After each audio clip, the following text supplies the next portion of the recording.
তেজ আর সুধাকে আবারও এক করবে তরি। হ্যাঁ বন্ধুরা, এমনটাই দেখা যাবে, তাই সম্পূর্ণ জানতে ভিডিওটিতে লাইক দেওয়া, চ্যানেলটি সাবস্ক্রাইব করে দেখতে থাকুন। গল্পের শুরুতে দেখা যাবে তেজ ঈশিকাকে নিয়ে বাড়িতে আসে। তখনই জ্যোৎস্না বলে, কই ভাই, তুই না বলেছিলি তুই সুধাকে নিয়ে বাড়িতে ফিরবি? এটা তো সুধা নয়, তাহলে সুধা কোথায়? কোথায় সুধা? তখন তেজ বলে, সুধা আর ফিরবে না, আমি এই ঈশিকাকেই বিয়ে করব। তখন তো এই কথা শুনে সবাই খুশি হয়, কিন্তু জ্যোৎস্না অবাক হয়ে যায়। তারপরেই তেজ বলে, ঠাম্মি, বিয়ের ব্যবস্থা করো যত তাড়াতাড়ি সম্ভব। তখন এই কথা শুনে তেজের মা বলে, যাক, এতদিনে আমরা ছেলেটা তাহলে রাজি হলো, ও আবার আগের মতো হয়ে যাবে। ওইদিকে দেখা যাবে তরিতা মনে মনে বলে, দাদা হঠাৎ করে ঈশিকাকে বিয়ে করতে কেন রাজি হলো? কি হলো হঠাৎ করেই? তখনই তেজ ঠাম্মিকে বলে, ঠাম্মি, যত তাড়াতাড়ি সম্ভব বিয়ের ব্যবস্থা করো। ওইদিকে দেখা যাবে সুধা তরিকে খাওয়াতে থাকে। তখন তরি বলে, না, আমি খাবো না। তখন সুধা বলে, কেন মামা, তুমি খাবে না কেন? তখন তরি বলে, আমার না হিরো আঙ্কেলের কথা খুব মনে পড়ছে, আমি হিরো আঙ্কেলের কাছে যাব। তখন সুধা বলে, না, তোমার হিরো আঙ্কেলের কথা তুমি একদম বলবে না তরি। তখন তরি বলে, কেন মাম্মু? তখন সুধা বলে, দেখছো না তোমাকে কেমন করে কষ্ট দিল? তখন তরি বলে, না মাম্মা, আমাকে তো হিরো আঙ্কেল একটুও কষ্ট দেয়নি, উল্টো আরো আমাকে রাজা রানীর গল্প শুনিয়েছে, আমাকে নিজের হাতে খাইয়ে দিয়েছে, তুমি জানো? তখন সুধা বলে, তাহলে যে আমি দেখলাম তোমার জামা কাপড় ভেজা ছিল, তারপর তোমার জ্বর হয়েছিল।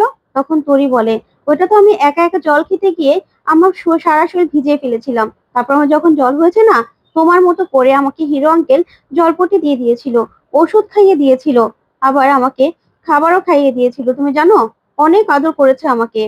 তারপরে সুধা তরির মুখে এই কথাগুলো শুনে অবাক হয়ে তাকিয়ে থাকে আর বলে, কি বলছো তুমি?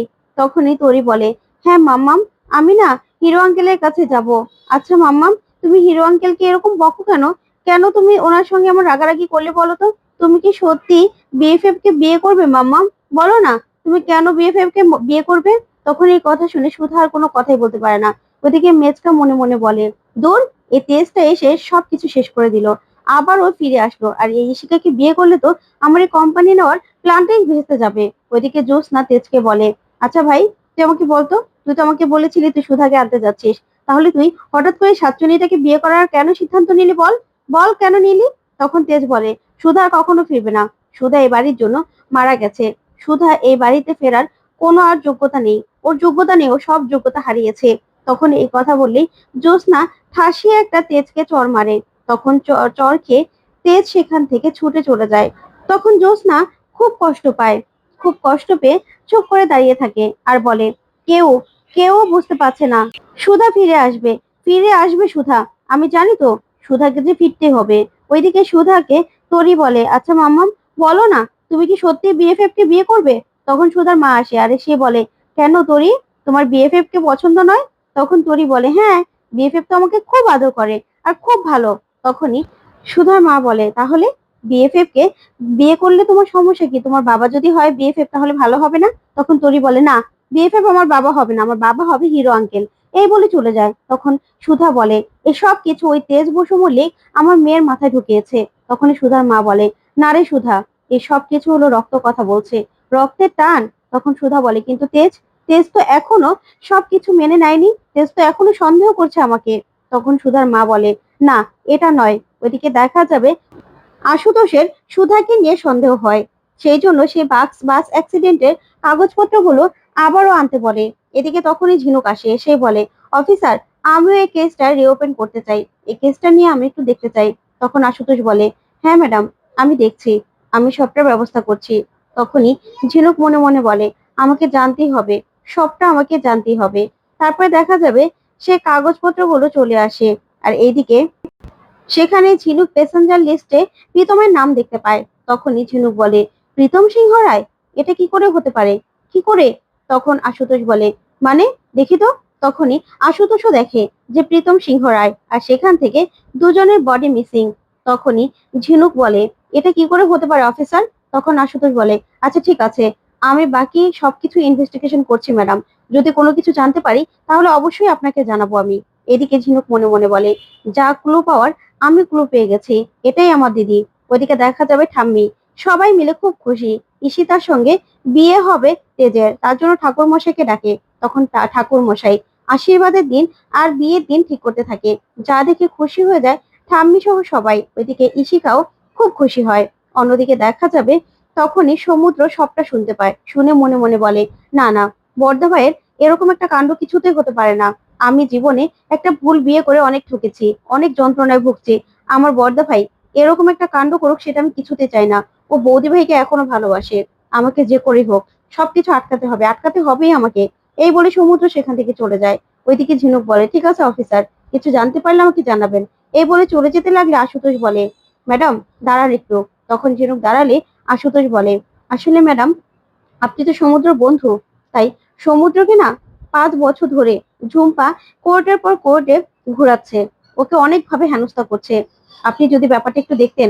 তখনই ঝিনুক বলে, দেখুন আমি না ক্রিমিনাল লয়ার, আমি কোনোদিনও এসব কেস হ্যান্ডেল করিনি আর করতেও পারবো না। তখন আশুতোষ বলে, করবেন না নাকি ইচ্ছে করে করবেন না? তখন ঝিনুক বলে, যে বাড়ি থেকে আমার দিদিকে এতটা অসম্মান করেছে, এতটা হেনস্থা করেছে, আমার দিদিকে আমাদের হারাতে হয়েছে, সেই বাড়ির কাউকে আমি কোনোভাবেই কোনোভাবেই আমি এই সাহায্য করব না। তখন আশুতোষ বলে, দেখুন আপনারা যেরকম ভাবে 5 বছর ধরে কষ্ট পাচ্ছেন, তেমন কিন্তু বসু মল্লিক বাড়িও তেমন 5 বছরে পুরো শেষ হয়ে গেছে, কষ্ট পাচ্ছে, অনেক কষ্ট পাচ্ছে। আর এই যে সমুদ্র, সমুদ্র কিন্তু কিছুতেই ঝুম্পা ছাড়ছে না। তাই আপনি যদি ব্যাপারটা দেখতেন, আমার মনে হয় আপনি পারবেন, আপনি আর সুধা আসলেই ওই বাড়িটাকে বাঁচাতে পারবে। তখন ঝিনুক অবাক হয়ে যায়। ওইদিকে দেখা যাবে ডলির বাৎসরিক। তখনই সুধার মা সুধাকে বলে, আসলে প্রতি বছরই এই দিনটাতে আমরা ছোট করে পুজো করি, আপনি আসাতে এবার বড় করে পুজো করছি।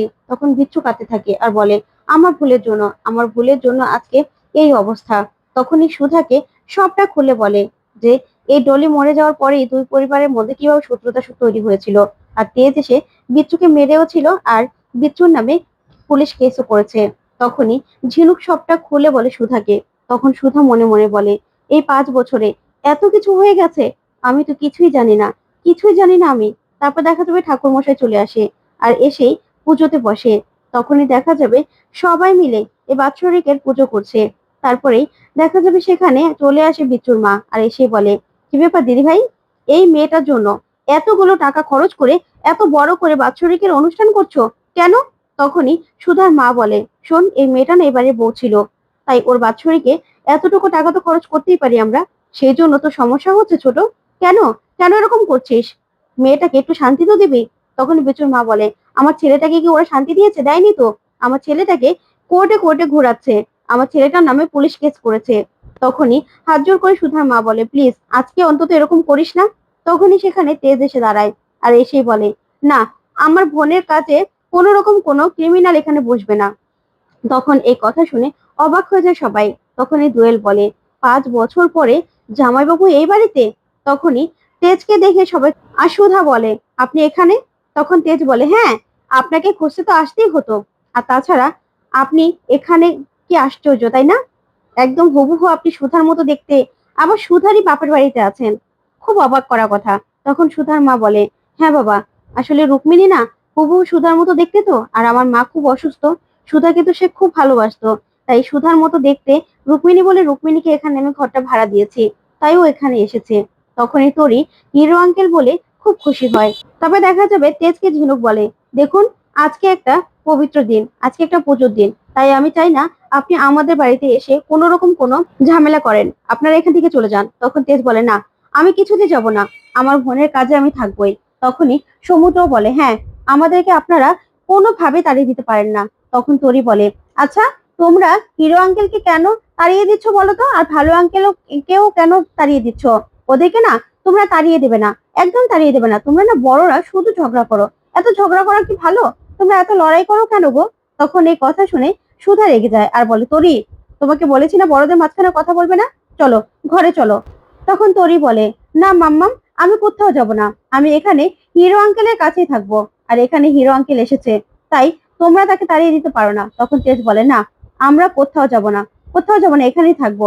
তখনই তরি বলে, ওফো, তোমরা কেন লড়াই করছো বলো তো?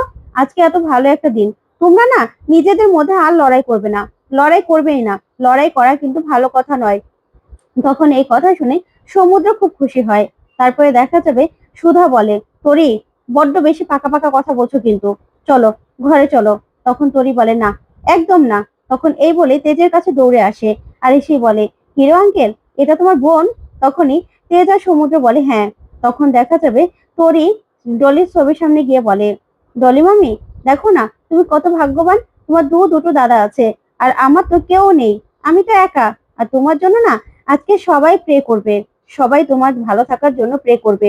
তখনই তরির কথাগুলো শুনে সবাই খুব খুশি হয়। ওইদিকে তেজ অবাক হয়ে তাকিয়ে থাকে আর ডলির কথা ভাবতে থাকে। তখন তরি বলে, তোমরা না সব কথা ভুলে আজকে মামির জন্য প্রে করো, ডলি মামি যেন ভালো থাকে। আর সবাই যদি তোমরা একসঙ্গে প্রে করো না, তাহলে কিন্তু ডলি মামি খুব খুশি হবে, খুব খুশি হবে। তখন তেজ কাঁদতে থাকলে তরি বলে, হিরো আঙ্কেল তুমিও তো দেখছি বিচ্ছু মামার মতো কাঁদছো, তোমরা দুজনেই খুব ভালোবাসো তাই না ডলি মামিকে? তখন সুধা এই কথা শুনে তরির দিকে তাকিয়ে থাকে। তখন তেজও তরির দিকে তাকিয়ে থাকে। তারপর সুধা বলে, তরি ছোট হলেও তরি কিন্তু খুব মূল্যবান একটা কথা বলেছে। ঠিকই তো, ডলির আজকে বাৎসরিকের দিনে আপনারা সব রকম ঝামেলা ভুলে গিয়ে ডলির জন্য প্রে করুন। ডলি না তাহলে খুব ভালো থাকবে আর ও খুশিও হবে। তাই এসব কথা আর মনে রাখবেন না আপনারা। তখন এই কথা শুনে তেজও বসতে রাজি হয়ে যায় পুজোতে। তারপরে তেজের হাত ধরে তরি সামনের দিকে এগিয়ে নিয়ে যায়। তারপরে তেজ আর সুধার একসঙ্গে হাত ধরে তরি বলে, আমরা না সবাই একসঙ্গে থাকবো, ঠিক আছে? তো বন্ধুরা, আজকের আপডেটটি কেমন লাগলো অবশ্যই কমেন্ট করে জানাতে ভুলবেন না।